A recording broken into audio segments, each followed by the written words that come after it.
تجھے تکلیفیں زیادہ ہو گئی۔ آپ صلی اللہ علیہ وسلم اپنے ام ہانی کے گھر میں تشریف فرمائے، آرام فرما رہے ہیں۔ جبریل علیہ الصلوۃ والسلام آتے ہیں 70,000 فرشتوں کے ساتھ، اور آتے بھی چھت پاڑ کر آتے ہیں۔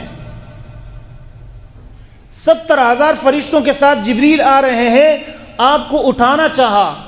معارج النبوہ میں لکھا ہوا ہے کہ جب نبی علیہ الصلوۃ والسلام کو اٹھانا چاہا تو کہنے لگے کہ اب اٹھاؤں کیسے، آپ تو آرام فرما رہے ہیں، پاؤں کی انگلی سے جگاؤں ان کو یا آپ کے ہاتھ کو ہاتھ لگا کر جگاؤں؟ اور یہ ہمارے علم میں ہے کہ انبیاء علیہ الصلوۃ والسلام، نبی کی یہ طاقت ہے، اللہ نے ان کو یہ عطا فرمائی ہے کہ نبی جب سوتے ہیں تو ان کا دل ہمیشہ جاگ رہا ہوتا ہے۔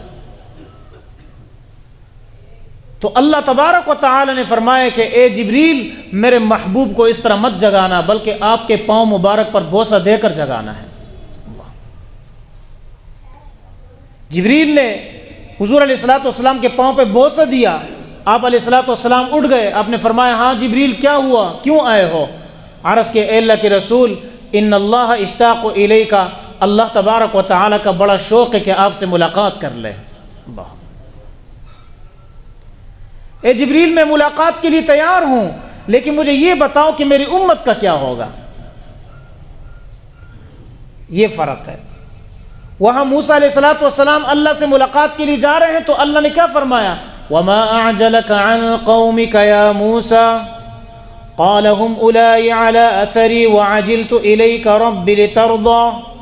اے موسیٰ، آپ کو کس وجہ سے، کس چیز نے آپ کو ابارا کہ آپ جلد میری طرف آنے لگے؟ آپ نے جلد بازی کیوں کی اور اپنی قوم کو پیچھے چھوڑ دیا؟ کہنے لگے اللہ کے رسول، وَعَجِلْتُ إِلَيْكَ رَبِّ لِتَرْضَىٰ، قوم میرے پیچھے تو آ رہی ہے لیکن میں جلدی اس لیے آتا کہ آپ مجھ سے راضی ہو جائے۔ لیکن آپ صلی اللہ علیہ وسلم جب اللہ سے ملاقات کے لیے جا رہے ہیں تو جبریل سے کہہ رہے ہیں کہ آپ مجھے صرف اتنا بتا دو، میں ملاقات کے لیے تو تیار ہوں، لیکن مجھے یہ بتاؤ کہ میری امت کا کیا ہوگا۔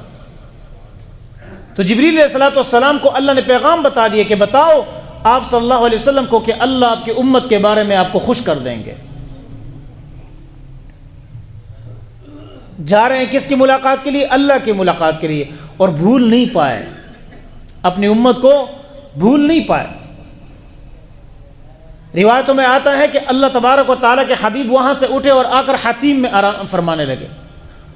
جب حتیم میں پھر آرام فرمائے تو جبریل علیہ الصلوۃ والسلام پھر آئے اور آپ کو اٹھایا، اور پھر آپ صلی اللہ علیہ وسلم کے سینے کو چاک کیا، اور سینے کو چاک کرنے کے بعد آب زمزم سے دھویا، اور پھر اس کے بعد اس سینے کو دوبارہ سیا۔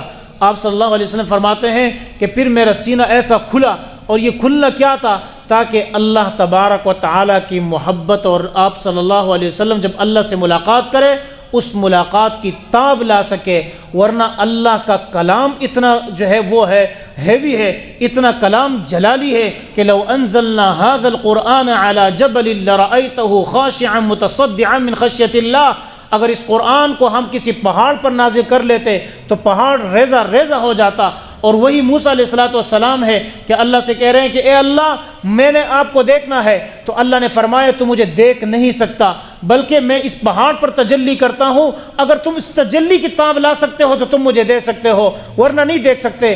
آپ صلی اللہ علیہ وسلم فرماتے ہیں کہ اللہ تبارک و تعالی نے جب پہاڑ پر تجلی فرمائی اسی فخر موسیٰ صعقا، موسیٰ علیہ الصلوۃ والسلام گر گئے اور پھر ہوش میں آ کر کہنے لگے اے اللہ، میں اس کتاب نہیں لا سکتا، لیکن یہاں نبی علیہ الصلوۃ والسلام کیوں تاب لا سکتے ہیں؟ کیونکہ اللہ نے آپ کے سینے کو اپنی ملاقات کے لیے دھو دیا تھا۔ اور علماء نے بڑا عجیب نکتہ بیان کیا ہے، فرمانے لگے کہ مجھے صرف یہ بتائیں کہ نبی علیہ الصلوۃ والسلام اللہ کو دیکھ سکتے ہیں، جبکہ ہمارا یہ عقیدہ ہے کہ جو شخص زندہ ہوگا وہ اللہ کی ملاقات نہیں کر سکتا، اللہ سے، اللہ کو دیکھ نہیں سکتا، اپنی آنکھوں سے نہیں دیکھ سکتا، تو پھر نبی علیہ الصلوۃ والسلام کس طرح اللہ کو دیکھ سکتے ہیں؟ تو بڑا عجیب نکتہ بیان کے علماء فرماتے اس کی وجہ یہ ہے کہ آپ صلی اللہ علیہ وسلم کے بارے میں ہمارا یہ عقیدہ ہے کہ اللہ تبارک و تعالی نے آپ کو جنت الفردوس کی مٹی سے پیدا کیا ہے۔ کس سے پیدا کیا ہے؟ جنت الفردوس کی مٹی سے۔ اور دلیل کیا ہے؟ آپ صلی اللہ علیہ وسلم نے فرمایا آدمی کی مٹی جہاں سے اٹھائی گئی ہوتی ہے وہیں پر وہ دفن ہوتا ہے، جہاں سے بندے کی مٹی اٹھائی گئی ہوتی ہے وہیں پر وہ دفن ہوتا ہے۔ حضور علیہ الصلوۃ والسلام کہاں دفن ہے؟ ریاض الجنہ میں آپ صلی اللہ علیہ وسلم نے کیا فرمایا؟ میری قبر سے لے کر میرے منبر تک یہ جگہ ریاض الجنہ ہے، جس نے اس کے اندر نماز پڑھ لی گویا اس نے جنت میں نماز پڑھ لی۔ اب جس نبی کو اللہ تبارک و تعالی نے جہاں دفن کیا وہ جنت کی جگہ ہے، تو یہ معلوم ہوتا ہے کہ اللہ تبارک و تعالی نے نبی کے جسم کو جنت الفردوس کی مٹی سے پیدا کیا تھا، اور پھر چونکہ جنت ہی میں ممکن ہے کہ اللہ سے انسان ملاقات کرے اور اللہ کو دیکھے، اس لیے اللہ تبارک و تعالی نے اپنے نبی کو اپنی ملاقات کرائی۔ آپ صلی اللہ علیہ وسلم نے فرمایا رأیت ربی فی احسن صورہ، میں نے اپنے رب کو دیکھا ہے ایک خوبصورت صورت میں، میں نے اپنے رب کو دیکھا ہے۔ اور ایک اور روایت ہے رأیت ربی بعینی وقلبی، میں نے اپنے رب کو دیکھا ہے اپنی آنکھوں سے بھی اور اپنے دل سے بھی اپنے رب کو دیکھا ہے۔ اور پھر صرف یہ نہیں ہوا بلکہ اللہ تبارک و تعالی نے دھرتی کو، اس دنیا کو ساکت کر دیا، جو چیز جہاں پر ہے اس کو وہاں مرنے والے اسرافیل کو بلائے، سور پھونکنے والے کو، آؤ تم نبی علیہ الصلوۃ والسلام کو اٹھانے کے لیے نکلو۔ جبریل کو کہا آپ بھی پہنچ جائیں، اسرائیل کو کہا آپ چھوڑ دے اب لوگوں کی روح قبض کرنا۔ علامہ ابن کثیر رحمۃ اللہ فرماتے ہیں اللہ تبارک و تعالی نے معراج نبی علیہ الصلوۃ والسلام کو جب معراج کرا رہے تھے، اللہ تبارک و تعالی نے دنیا کا نظام روک دیا تھا۔ اس سے معلوم یہ ہوتا ہے نبی علیہ الصلوۃ والسلام کا مقام کہ جب حضرت سلیمان علیہ الصلوۃ والسلام اونٹوں اپنے گھوڑوں کی محبت پر ان پر پیٹھ پر ہاتھ پھیر رہے تھے، اور یہاں تک کہ جب سورج غروب ہوا اور ان کی عصر کی نماز جانے لگی تو اللہ سے دعا کی کہ اے اللہ میں تو جہاد کی وجہ سے مشغول رہا اور سورج غروب ہوا ہے اور میری نماز جانے والی ہے۔ اللہ نے سلیمان علیہ الصلوۃ والسلام کے لیے کیا کیا؟ سورج کو لٹا دیا تھا۔ لیکن ہمارے نبی علیہ السلام کا مقام یہ ہے کہ اللہ نے ساری دنیا کو ایک ہی جگہ ساکت کر دیا تھا۔ جو پانی جو رکھا ہوا تھا وہ اسی طرح جو ہے اس میں وہ موجود ہے، جو کنڈی چل رہی تھی اور آپ صلی اللہ علیہ وسلم پر اس میں وہی جو ہے وہ ٹہراؤ میں نہیں ہے، اس میں وہی لہر موجود ہے۔ جو چیز جس کیفیت سے وہ اس کیفیت میں ہے، اور اللہ اپنے نبی کو ملاقات کے لیے بلا رہے ہیں، جنت اور جہنم کی سیر بھی کرا رہے ہیں اور وہاں تکلم بھی فرما رہے ہیں اور واپس بھی آ رہے ہیں۔ اور آ رہے کس انداز سے؟ آپ صلی اللہ علیہ وسلم نے فرمایا اللہ نے جبریل کو بھیجا اور میکائیل کو بھیجا، اسرافیل علیہ الصلوۃ والسلام کو بھیجا، یہ سارے آئے، انہوں نے مجھے اٹھا کر میں جو ہے حتیم میں آیا، وہاں سے اٹھا کر میرے سینے کو دھویا، سینے کو دھونے کے بعد میں نے دیکھا ایک براق آیا، براق برق سے ہے، برق بجلی کو کہتے ہیں، آپ نے آسمان کی کڑک میں وہ بجلی، یہ ایک پاور ہے۔ آپ صرف اس پاور کا اندازہ لگائے کہ یہاں فون ہمارے ذہن میں نہیں آتا کہ یہ کس طرح ہوگا، اللہ نے آج کے دور میں آسان کر دیا۔ یہاں ہم ویڈیو آن کرتے ہیں، امریکہ سے بندے سے بات کر لیتے ہیں، یہاں ویڈیو آن کر لیتے ہیں، سعودیہ میں بات کر لیتے ہیں، صرف سیکنڈوں کے سیکنڈ۔ اور وہ چیز جو اللہ نے پیدا کی ہے اس کا کیا مقام ہوگا؟ آپ نے فرمایا براق ایک ایسی سواری ہے جس پر پہلے کسی نبی نے سوار نہیں ہوا ہے، کسی نے سواری نہیں کی، یہ سب سے پہلا میں ہوں جس نے براق پر سواری کی۔ اس براق کا کیا؟ اس کی گردن یاقوت کی بنی ہوئی ہے، زمرد کا بنا ہوا ہے، آپ کی جو ہے وہ تجلی، اس پر اللہ تبارک و تعالی نورانی ایک زین ڈالا ہوا ہے، اسرافیل علیہ الصلوۃ والسلام نے زین کو پکڑا ہوا ہے، اور کسی نے جو ہے وہ لگام پکڑی ہوئی ہے، کسی نے کیا سنبھال رہے ہیں، آپ صلی اللہ علیہ وسلم اس پر تشریف فرما ہوئے۔ جب روانہ ہوئے اللہ نے اس رات کے بارے میں فرمایا سبحان الذی اسری بعبدہ لیلا من المسجد الحرام الی المسجد الاقصى الذي باركنا حوله لنريه من آياتنا انه هو السميع البصير۔ اللہ نے قرآن میں آیت نازل فرمائی سبحان الذی، پاک ہے وہ ذات، اسری بعبدہ، جس نے اپنے بندے کو راتوں رات اللہ کے اپنے ملاقات کے لیے بلایا۔ اب بندہ کہا، یہاں اللہ نے رسول اللہ کا نام نہیں لیا، کوئی اور لفظ نہیں کہا، تاکہ آنے والی امت کو یہ بات معلوم ہو جائے کہ نبی علیہ الصلوۃ والسلام اگر اللہ سے ملاقات کر کے جا رہے ہیں تو بندہ بن کر جا رہے ہیں۔ اللہ سے ملاقات وہ شخص کر سکتا ہے جو بندہ اپنے آپ کو سمجھے گا، ورنہ اللہ سے ملاقات نہیں ہو سکتی ہے۔ اور پھر کیا؟ آپ صلی اللہ علیہ وسلم فرماتے ہیں میری روانگی شروع ہو گئی۔ اب براق کی تجلی یہ ہے کہ جہاں میں نظر ڈالتا وہاں براق پہنچ جاتا تھا۔ آپ نے بیت اللحم پر جو ہے سب سے پہلے آپ علاقے سے گزرے، آپ نے کھجوروں کے درخت دیکھے، آپ نے پوچھا یہ کون سی جگہ ہے اے جبریل؟ جبریل نے کہا یہ کون سی جگہ ہے اے جبریل؟ اس سوال سے یہ اندازہ ہوتا ہے کہ کچھ علم یہ ہے کہ نبی علیہ الصلوۃ والسلام اللہ سے پوچھتے ہیں تب اللہ بتاتے ہیں، ورنہ نبی علیہ الصلوۃ والسلام اپنی طرف سے کچھ نہیں بتا سکتے ہیں۔ وما ينطق عن الهوى ان هو الا وحی یوحى علمه شدید القوى۔ وہ آپ نبی اپنی طرف سے کوئی بات نہیں کرتے ہیں بلکہ اللہ نے جو آپ کو بتایا وہی بات کر رہے ہوتے ہیں. تو کیا آپ نے فرمایا یہ کون سی جگہ ہے؟ اللہ تبارک و تعالیٰ کے فرشتے جبریل نے کہا یہ مقام بطحا ہے، یہ یثرب ہے، یہ وہ مقام ہے جہاں آپ سب سے پہلے ہجرت فرمائیں گے.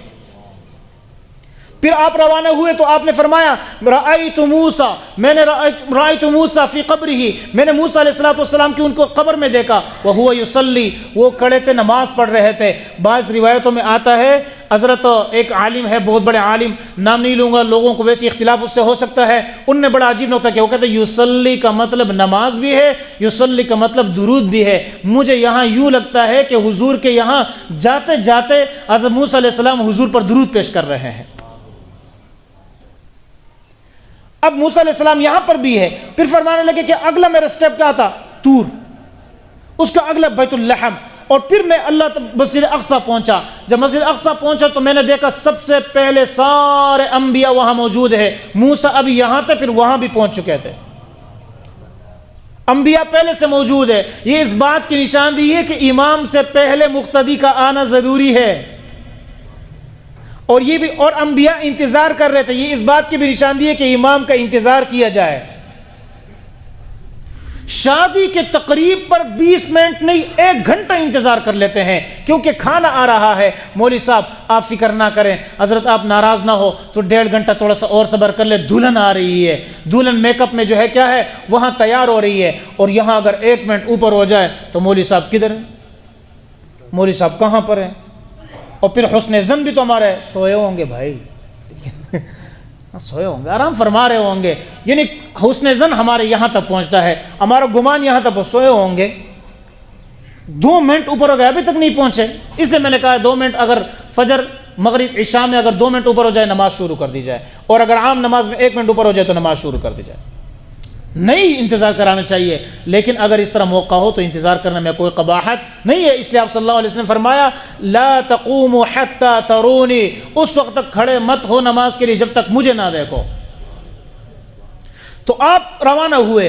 چلتے چلتے اللہ تبارک و تعالی نے یہاں نماز پڑھوائی. نماز پڑھانے کے بعد آپ پہلی ملاقات جو ہے آدم علیہ السلام سے پہلے آسمان میں ہو رہی ہے.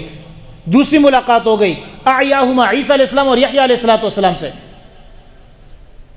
یحییٰ علیہ السلام اور عیسیٰ علیہ السلام سے. پھر تیسرے آسمان پر ملاقات ہوئی کس سے؟ ہارون علیہ السلام سے. پھر چوتھے آسمان پر ملاقات ہوئی کس سے؟ حضرت ادریس علیہ السلام سے. پہلے آدم علیہ السلام. اعیاہما سے یاد رکھیں، الف حمزہ آدم علیہ السلام، عین سے عیسیٰ علیہ السلام اور یحییٰ علیہ السلام. 2 ملاقاتیں ہو گئی. پھر آگے تیسرے آسمان میں یا آتی یوسف علیہ السلام سے ملاقات ہوگی. کیا آج حسن سے جو ہے ملاقات کر رہے ہیں. آج ایک وہ حسین جو جس کے حسن کو اللہ نے چھپایا ہوا ہے، اس حسین سے ملاقات کر رہے ہیں جس کے حسن کو اللہ نے ظاہر کیا ہوا ہے. آگے ہارون علیہ السلام سے ملاقات ہو رہی ہے. ادریس علیہ السلام سے ملاقات ہو گئی. پھر ہارون علیہ السلام سے ملاقات ہو گئی. پھر حضرت ابراہیم علیہ السلام سے ملاقات ہو رہی ہے. جب ابراہیم علیہ السلام سے ملاقات ہو گئی، سارے آسمانوں پر فرشتے آ کر کہنے لگے کون ہے آپ کے ساتھ؟ اے جبریل میرے ساتھ محمد صلی اللہ علیہ وسلم ہے. ہاں اللہ نے ان کو بھیجا ہے نا ملاقات کے لیے. ہاں بھیجا ہے. ہر آسمان پر ملاقات ہو رہی ہے اور جو ہے تعارف ہو رہا ہے، لیکن سارے آسمانوں پر ہر نبی پہلے سے موجود ہے، ہر نبی پہلے سے موجود ہے. اور جب ہر نبی یہ کہہ رہے ہیں آپ کا آنا مبارک ہو، السلام علیکم اے میرے بھائی، آپ سب جو ہے سلام کر رہے ہیں آپ کا آنا مبارک ہو. لیکن جب حضرت ابراہیم علیہ السلام کو دیکھا تو وہاں کہاں جہاں مقام ہے، کون سا مقام ہے جہاں پر اللہ تبارک و تعالی نے بیت المعمور بنایا ہے. خانہ کعبہ کے اوپر ایک اور مقام ہے، وہ بیت المعمور ہے، اس سے بھی فرشتے طواف کرتے ہیں. وہاں ابراہیم علیہ السلام ٹھیک لگائے ہوئے ہیں اور کہتے ہیں مرحبا یا ولدی، اے میرے بیٹے مرحبا مرحبا. ملاقات ہو گئی حضرت ابراہیم علیہ السلام سے. یہاں سے روانہ ہوئے، پھر سدرۃ المنتہا پہنچ گئے. جب سدرۃ المنتہا پہنچ گئے تو یہاں آ کر جبریل نے کہا تصریف الاقلام، قلموں کی آواز